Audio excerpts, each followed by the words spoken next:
The first thing Vessel Commander Orethvel noticed was the silence on the human's face. Not grief, not defiance, not the practiced stoicism that defeated species war like armor in their final hours. Something else entirely, something she had no classification for in 17 years of watching conquered civilizations sign their instruments of capitulation. The human representative, a woman with close-cropped gray hair and a scar that ran from her left ear to her jaw, simply looked at the surrender document on the table between them, and the corner of her mouth moved. Just slightly. Just once. It might have been a smile. Orethvel filed the observation and said nothing. The Dominion had learned long ago that the defeated often performed strange emotional theater in their final moments. Denial, dissociation, the mind protecting itself from an unbearable truth. She assumed that was what she was seeing. She was wrong. She would spend the next 4 years learning exactly how wrong she had been, and by the time she finally understood what that expression meant, the answer would terrify her more than anything the war itself had produced. The Keth Dominion's ultimatum had been mathematically precise, as all their ultimatums were. Earth's combined battle fleets, every destroyer, every carrier, every ship designated for combat operations under the United Earth Naval Command, were to be surrendered to Dominion custody within 30 standard days. Navigation cores wiped, weapons systems physically removed, hulls delivered to the processing yards at Kepler Station, where they would be broken apart and their materials absorbed into Dominion industrial reserves. Humanity would retain civilian vessels, merchant ships, medical transports, the slow cargo haulers that moved food and equipment between Earth's scattered colony worlds. The Dominion was not barbaric. Subject species required supply chains. They would retain no weapons capable of threatening a Dominion vessel. In exchange, the orbital bombardment that had reduced New Helsinki to slag 3 weeks earlier would not be repeated against Earth's remaining population centers. The terms were not negotiable. They were, in Dominion diplomatic language, a courtesy, the formal notification that the war was over, that the conclusion had already been decided, and that what remained was simply the paperwork. 37 human admirals had submitted formal protests. 16 colonial governors had voted to reject the terms. A man named Senator Prokos had delivered a 4-hour address to the Earth Assembly that became, for a brief moment, the most-watched broadcast in human history. None of it mattered. The woman with the scar, Earth Special Envoy, the record said her name was Director Amara Voss, signed the document on day 28. She signed it quietly with a standard ink pen which Orethvel found notable because every other civilization she had overseen had requested ceremonial instruments, had asked for historical records to be opened, had insisted on witnesses. Director Voss used a pen she appeared to have taken from her jacket pocket. She signed. She capped the pen. She put it back. The fleet inventories will be transmitted to your receiving officers within 6 hours, she said. We will verify completeness, Orethvel said. Standard warning. Most species try to hide something. I'd expect nothing less, Voss said. Then she smiled again, that same unclassifiable expression, and she left. The inventories arrived in 5 hours and 40 minutes.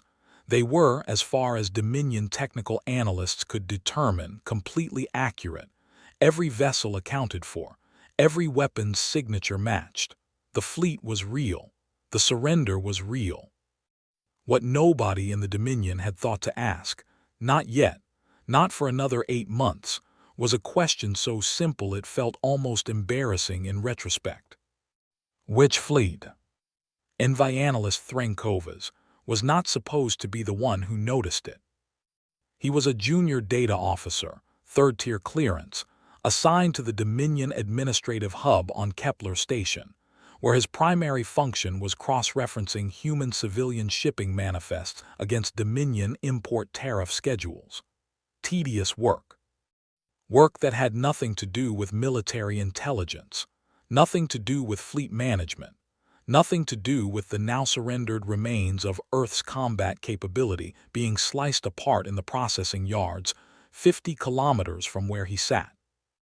It was a fuel consumption anomaly that started it. Specifically, an anomaly that should not have existed. Human merchant vessels ran on a standardized reactor configuration. Dominion analysts had cataloged the signature years before the war. When Threnkovas began noticing that certain ships on the civilian manifest were consuming 40 to 60% more fuel than their listed reactor class should produce, his first assumption was a calibration error. He checked the calibration, it was fine. His second assumption was falsified manifests. Human shipping companies had been known to misreport cargo mass to avoid tariff surcharges. He pulled the mass data. The ships weren't overloaded. Then he cross-referenced hull dimensions against fuel consumption and felt something cold move through him that he would later describe in his formal report as simply a sudden computational discomfort. The ships were consuming fuel consistent with vessels approximately 3 times their listed mass. For 6 weeks he said nothing. He ran the numbers repeatedly, looking for the error he must have made. He rechecked the manifests.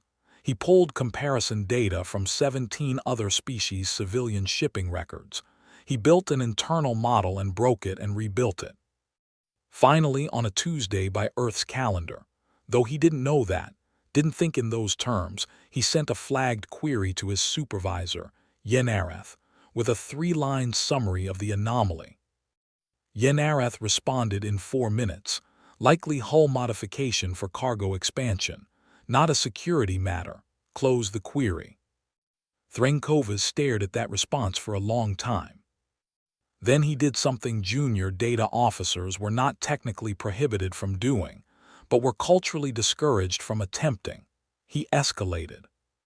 The message reached Orathvel 9 days later, routed through 3 levels of dismissal before someone in the Military Intelligence Division decided the persistence of the junior analyst was more annoying than the contents of his query were plausible, and forwarded it upward simply to make him stop sending follow-up notes. Orathvel read it once, then she read it again. Then she did something she had not done since the war ended. She called her senior tactical officer. "Sevran," she said when the connection opened, "I need a full sensor sweep of human-civilian traffic in sectors 9 through 14, everything with an anomalous fuel consumption signature. Do not log it as a military query. File it under routine transit monitoring." A pause. "Commander, the war is over, the treaty." "I know what the treaty says. I also know how to read a fuel consumption report. Do the sweep." "Yes, Commander." Sevran delivered the results in 48 hours. He included at the bottom of the data package a note that read, "I don't know what I'm looking at. I thought you should know that I don't know what I'm looking at." Orathvel understood the sentiment. There were 217 civilian vessels currently operating in the 6 sectors with fuel consumption anomalies, matching Threnkovas' original parameters. 217 ships that were, according to every registered specification, slow-moving merchant haulers carrying grain, medical supplies, construction equipment, and agricultural machinery between Earth's colony worlds. Ships that were somehow consuming the energy of warships. 3 possible explanations, Orathvel wrote in her private log that night. The first, mass sensor errors on a Dominion-wide scale, which was theoretically possible and practically impossible. The second, human-civilian shipping had, at some point, undergone a radical and unregistered propulsion upgrade across hundreds of vessels simultaneously, which would have required industrial capacity that Earth's surrendered war economy shouldn't possess. The third explanation she wrote down, and then erased 3 times before finally leaving it on the page. The third, these are not civilian vessels. She flagged the report. She sent it to Dominion Fleet Command. Fleet Command's response arrived in 6 days. It said, "Noted, monitor and report." 4 months passed. Orethvel monitored and reported. The anomalies did not decrease. They multiplied. By month 3, Threnkovas, who had been quietly transferred to her staff, because she had found she needed someone who was willing to keep pulling at threads that senior officers told them were fine, had mapped 741 vessels with the same signature anomaly. 741 ships that should not be burning the fuel they were burning. And then Threnkovas found the timestamps. "Commander," he said, appearing in her doorway with the look she had come to associate with him, finding something that made him profoundly uncomfortable. He was young, for a Keth. His secondary crest still carried the pale coloring of unmatured pigment. He looked in this moment like someone who wanted very badly to unfind what he had found. "Sit," she said. He sat. He placed a data tablet on her desk. "I went back through the registry archives. Not current records, the archives. I wanted to see when these vessels were originally registered." And he pushed the tablet toward her. Most of them were registered between 20 and 40 years ago, long before the war. Orethvel looked at the dates. "That's consistent with civilian merchant tonnage." "Yes," Threnkovas said. "Except, Commander, some of them were registered in shipyards that don't exist anymore. Shipyards that closed. Some closed before the war, some during. And when I cross-referenced the registration identifiers against the original construction records from those shipyards," he stopped. "Threnkovas, the vessels in the registry and the vessels in the original construction records don't match," he said. "Not the hull numbers, not the dimensions, not the reactor classes. Commander, someone replaced the registry entries. Someone inserted false registration records into the Dominion shipping database, which means someone had access to Dominion administrative systems, and they did it years before the war, before we had even made first contact with Earth." The room was quiet for a moment. "That's not possible," Orethvel said, not because she disbelieved him, because she needed to say it out loud and hear how it sounded. "I know," Threnkovas said. "The infiltration alone would have required years of preparation, yes. Before we made contact." "Yes, Commander." She looked at the tablet for a long time. Outside the station's viewport, a human cargo hauler was drifting past on its registered flight path, slow and quiet and completely unassuming, its registry beacon transmitting its identity and its manifest in the calm, cooperative language of a civilian vessel with nothing to hide. She thought about Director Voss, about the pen, about that expression. "I'd expect nothing less." "Pull every anomalous vessel," Orethvel said quietly. "Map their flight paths over the past year, all 741. I want to know where they're going. I want to know if there's a pattern." "Commander," Threnkovas said, very carefully, "if there's a pattern, if they're assembling somewhere, then we need to know that before they finish assembling." He nodded and left. She sat alone in her office and tried to calculate what 741 warships, disguised as freighters, positioned across human space for years, possibly decades, before a war that humanity had, by all visible evidence, lost, what that implied. She could only reach one conclusion. Humanity hadn't lost the war. Humanity had surrendered a war. Those were not the same thing at all. The flight path analysis took 11 days. On the 12th day, Threnkovas arrived at Orethvel's door and simply stood there. She had never seen him look frightened before. He was frightened now. "How many?" she asked. 741 that we've identified," he said. "But Commander, the pattern, the convergence point. I ran the trajectories back 12 months, 18 months, 2 years. These ships have been executing microcorrections, tiny course adjustments. Individually, each one looks like standard traffic management. Collectively," he set the tablet down on her desk without approaching closer, as if he didn't want to be near the information. "They've been moving into a formation." "What kind of formation?" "A military one." She looked at the map on the tablet. The 741 vessels, each a small dot, scattered across human-occupied space. But when their positional history was displayed as a progression, the randomness dissolved. They were moving into a configuration that every Dominion tactical officer would recognize immediately. Deep encirclement geometry. The kind used not to attack a single target but to simultaneously engage multiple targets across a wide volume of space, to prevent retreat, to prevent reinforcement. "What's at the center of the formation?" she asked. Threnkova's was quiet for a moment. "Kepler Station," he said, "and the 7 Dominion command vessels currently docked there, and the primary supply lines to Dominion Sector Command." And he stopped. "And what?" "And the 3 processing yards where we broke down the fleet they surrendered to us."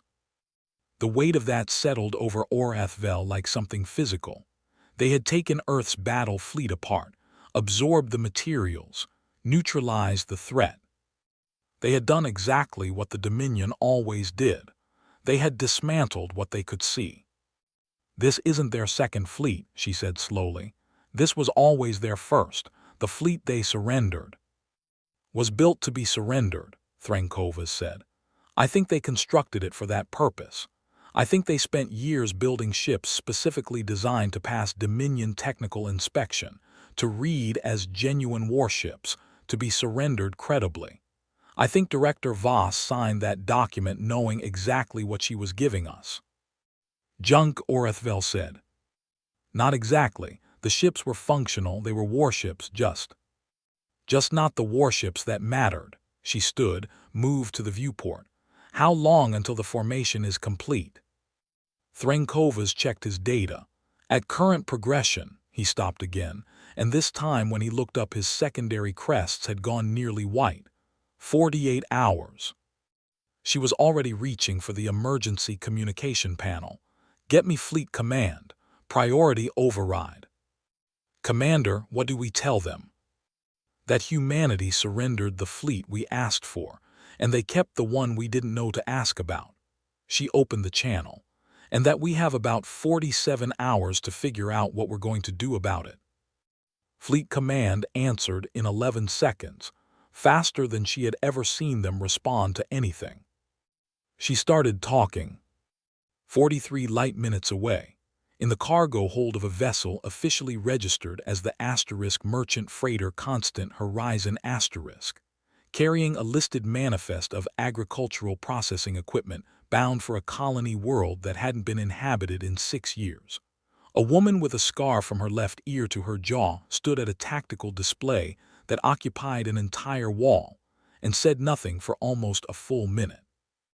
Then they found us. Behind her, a man named Captain Jonas Mwangi looked at his own display and breathed out slowly. He was one of 2 people in this operation who knew everything, not just the piece they were responsible for, but the architecture of the whole. He had known this moment was possible. He had planned for it. He had hoped, in a private way he never spoke aloud, that it wouldn't come. "How long did we get?" he asked. 7 months past the surrender, Voss said. "Better than the pessimistic estimate, worse than we needed." Formation completion.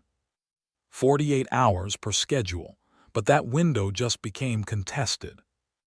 Mwangi turned from his display and looked at her directly. He was a large man, broad across the shoulders, with the particular stillness of someone who had learned long ago that visible emotion was a resource with a limited supply. "Can we accelerate?" "Some, maybe 30 hours if we push the outer wings. But the outer wings are the ones they're most likely to have identified. If we push them and the Dominion has ships repositioning to intercept, then we lose the element they haven't yet understood they're facing." "Yes." He thought for a moment. "Pull the outer wings back. Slow them down. Not enough to suggest a retreat, just enough to look like normal traffic adjustment. Let the Dominion focus on what they think they're tracking." Voss looked at him. "You want to let them think they're winning." "I want them to keep making decisions based on a model that's wrong," Mwangi said. "That's what we've been doing for 12 years. Let's not stop now." She was quiet for a moment. Then, "Jonas, if the formation doesn't complete in time." "I know. The outer wings have people on them. I know we've all accepted the cost parameters, but if the Dominion moves to intercept before the formation is locked." "I know. That's 3,000 people," she said. He held her gaze. "I know, Amara, I know exactly how many people." He turned back to his display. "Pull the outer wings back. Buy us 12 extra hours in the center. We give the Dominion something to watch that isn't the thing that matters." She stood for another moment, then she gave the order. In the following hours, 46 ships on the outer edge of the formation began executing navigational adjustments that read, on Dominion sensors, as cautious repositioning in response to being detected. Classic exposed fleet behavior. Predictable. Readable. The Dominion moved 3 response vessels to intercept positions. The Dominion did not move to engage the center of the formation, because the center appeared to be retreating. It was not retreating. The adjustment of the outer wings had created a navigational shadow, a sensor interpretation gap that Mwangi's team had calculated 6 months earlier and built into the formation architecture specifically for this contingency.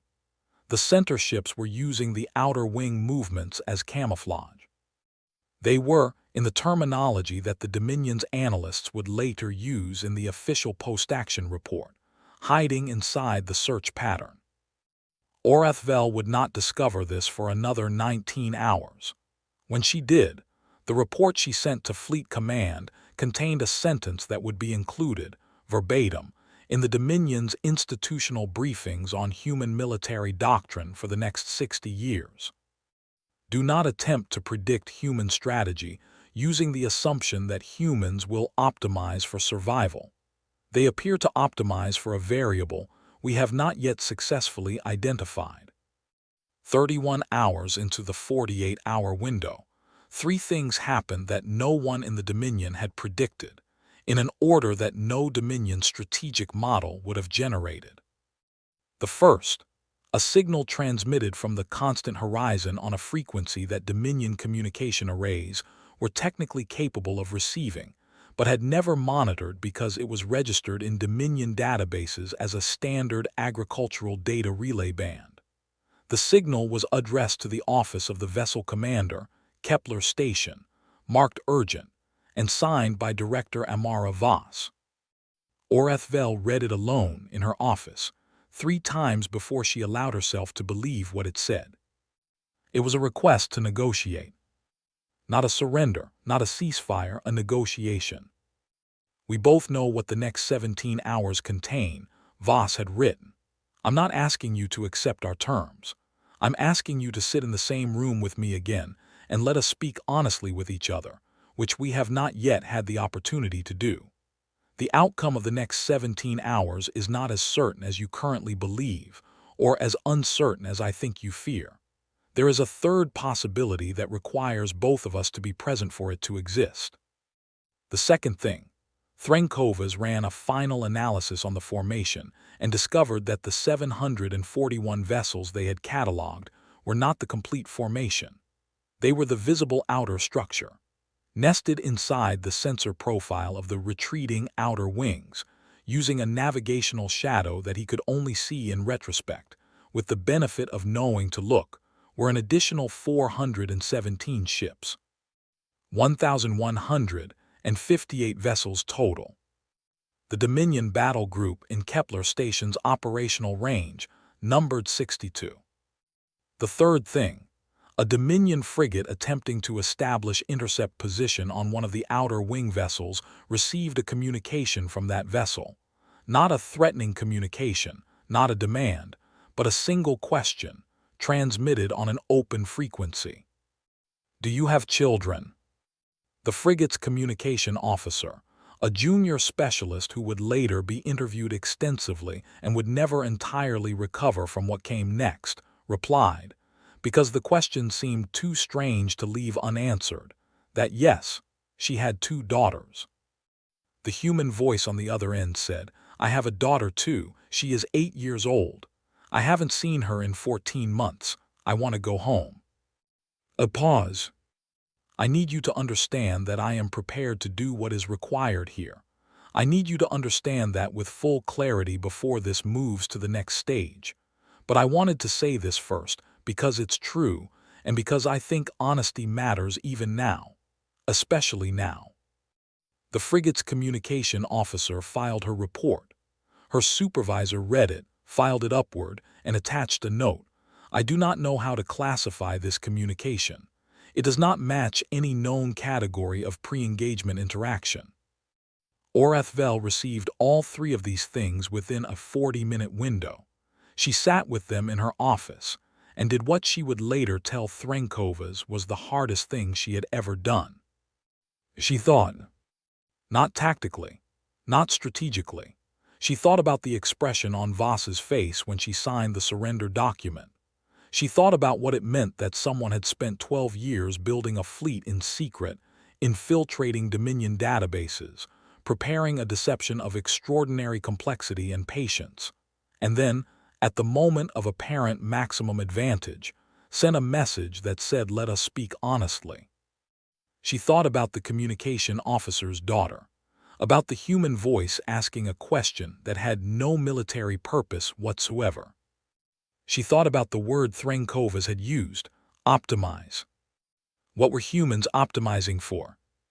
She picked up the communication panel. She opened a channel to the constant horizon. Director Voss, she said, I'll meet with you.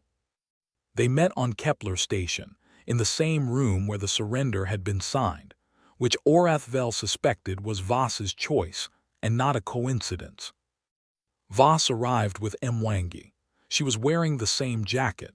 Orathvel would have bet, if she had anyone to bet with, that it contained the same pen.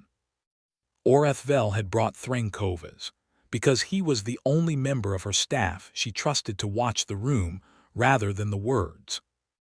You have us at an obvious military disadvantage, Orathvel said, without preamble. She had decided in the corridor on the way here that whatever humanity was optimizing for, it wasn't flattery or theatrical negotiation. I assume that's intentional. Yes, Voss said. You spent over a decade constructing this position. 12 years formally. The conceptual work started earlier. Before first contact. Voss met her eyes, significantly before. You anticipated the war. We anticipated the pattern, Voss said. The Dominion has absorbed 43 civilizations in 300 years. The pattern is consistent. We studied it. She paused. We weren't building a weapon, Commander. We were building an argument. Orathvel looked at her carefully. 1,158 warships is an unusual form of argument. In our experience, arguments without consequences are just noise. Mwangi spoke for the first time, his voice carrying the particular flatness of someone saying an uncomfortable truth as plainly as possible. We needed you to be able to hear us. That required this. So what is your argument? Orathvel asked. Voss leaned forward slightly. We can destroy the Dominion command infrastructure in this sector in the next 16 hours. We probably lose 40 to 60% of our formation doing it, against a prepared defense. But the Dominion's capacity to administer this sector collapses, the supply lines to 14 occupied worlds break, and the political and logistical consequence of rebuilding takes a minimum of 30 years. She paused. We've modeled it extensively. I believe you, Orathvel said. We don't want to do that, Voss said. The room was very quiet. Because you lose 40 to 60%, Orathvel said. Because those are people, Voss said, and because the 30 years of administrative collapse affects 43 occupied civilizations who are not our enemies and did not choose their situation. She held Orathvel's gaze steadily. We spent 12 years building this capability. We spent those same 12 years looking for a version of this conversation that didn't require using it. And the argument, Orathvel asked again. Earth is the 44th civilization the Dominion has attempted to absorb, Mwangi said. We are suggesting, as concretely as we know how, that the pattern should end at 43. In exchange for what? Recognized sovereignty, self-governance for Earth and all human colony worlds, non-interference with our development, standard mutual trade terms. Voss's expression was perfectly level. The same terms any peer civilization would consider baseline. And if the Dominion refuses? Voss said nothing. She didn't need to. Orethvel thought about 62 Dominion vessels against 1,158. She thought about 3,000 humans on outer wing ships who were apparently willing to be the ones who didn't make it home, for the purpose of this conversation being possible. She thought about a message that asked *, do you have children, as its opening gambit, and what it meant that this was how humanity opened its moments of maximum leverage. You understand, Orethvel said slowly, that even if I were to recommend these terms, Fleet Command makes this decision, not me. We know, Voss said. We also know Fleet Command is currently monitoring this conversation. That was intentional as well. Orethvel absorbed that. Of course it was. I have one question, she said, not a tactical one. Voss waited. Why? Orethvel asked. Not the plan, not the strategy. Why spend 12 years? Why accept the losses you've accepted? Why build all of this? Why not simply fight the war conventionally when it came? You had this capability. You could have used it from the beginning. Voss was quiet for a moment, and for the first time since Orethvel had met her, the expression on her face was not unreadable. It was something tired and genuine and deeply human in a way that Orethvel found, unexpectedly, almost painful to look at. Because we didn't want to win a war, Voss said. We wanted to end a pattern. Those are not the same thing. A war has a winner and a loser, and the loser spends a generation planning the next war. That's not an ending, that's an intermission. She exhaled slowly. We needed the Dominion to be in a room, at a table, looking at something it couldn't argue with and still be given a choice. That's the only way an ending becomes real. The room held the silence. Threnkovas, who had been watching without speaking, said, in a voice just above a whisper, You built the fleet to put down the fleet. Voss looked at him. We built it so we'd never have to use it. That required building it well enough that you'd believe we would. She folded her hands on the table.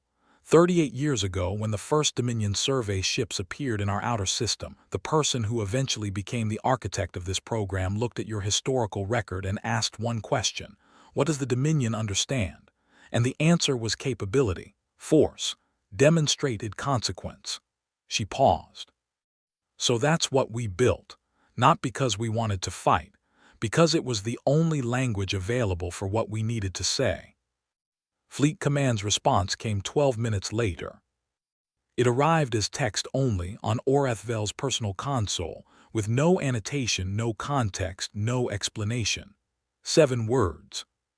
Transmit the proposed terms for formal review. Orethvel read it twice. She turned the console to face Voss. Voss read it. The corner of her mouth moved. That expression, the one Orethvel had spent 4 years trying to classify. She understood it now. It wasn't triumph, it wasn't relief. It was the look of someone who had been carrying something enormous for a very long time and had just, for the first time, set it down. Not because the weight was gone, because the purpose was complete. My analyst, Orethvel said, nodding toward Threnkovas, found your anomaly, the fuel consumption signature. We expected someone would, Voss said. We built in a 12 to 18-month detection window. We needed to be found before the formation was complete. An undetected ambush wouldn't have served the argument. Threnkovas made a sound. It was not quite a word. You wanted us to find the fleet, Orethvel said. We needed you to find it while there was still time to make this choice, Voss said. A discovery in the middle of combat would have been chaos. A discovery with 16 hours remaining was workable. And if we had chosen combat, Orethvel asked. Voss's expression didn't change, but something behind it did. Then the people on the outer wing ships would have done what they came here willing to do, and we would have rebuilt from whatever remained, and we would have started over, and we would have tried again in 30 years, and we would have kept trying until there was a version of this conversation that was possible. She paused. We are very patient, Commander. We've had to be. The meeting ended 40 minutes later. The terms went up the chain. The process that followed took months and was never simple, and was resisted at every level by Dominion internal factions who found the precedent deeply threatening. But the precedent held, because 1,158 ships held patient and still in human space, not advancing, not retreating, present. The argument fully articulated. Orethvel retired from Dominion service 8 years after the Kepler Accords were signed. She spent 3 years writing a historical analysis of the human negotiation, a document that circulated widely in Dominion military academia for decades afterward, and that was required reading at the Dominion War College under the title, The Patience Doctrine, Strategic Thought in Non-Kinetic Civilizational Conflict. The document's final chapter contained the only personal reflection she allowed herself in the entire work. What we failed to understand, she wrote, was never human capability. We understood, eventually, that they possessed resources we had not cataloged. What we failed to understand was human time. Not their lifespan. Their lifespan is brief by Dominion standards, briefer than most species we administer. What is long is their willingness. Their willingness to wait, to endure, to maintain intention across decades and setbacks and losses, to begin a project that no individual currently alive will live to complete and pursue it with the same precision as something they expect to finish themselves. The Dominion calculates threats based on present capability. This is correct in the vast majority of encounters. Against Earth, it was catastrophically insufficient because humans do not measure their power in present resources. They measure it in what they are willing to become. I have thought often about the junior analyst, Threnkovas, who found the fuel consumption anomaly. I have thought about how he was supposed to be dismissed, how the system was designed to dismiss him, and nearly succeeded.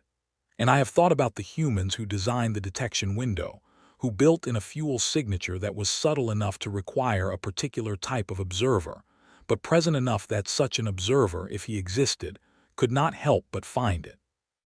They were not counting on Threnkovas specifically. They were counting on the existence of Threnkovas, on the statistical certainty that somewhere in the Dominion administrative apparatus there would be someone who pulled the thread. They built their plan around our curiosity. I am not certain we have finished learning what that implies. The document's final line, the one that the War College instructors consistently reported, generated the most discussion, the most discomfort, and occasionally the most silence, was not a tactical observation or a strategic conclusion. It was a recollection. When I asked Director Voss why they had not simply fought the conventional war from the beginning, she said, "We didn't want to win a war. We wanted to end a pattern." I have spent 8 years since that conversation considering whether any species in the Dominion's 300-year history has ever said those words, or thought them, or would have been capable of meaning them fully if they had. I think the answer is no. I think that is why the 44th civilization was the last.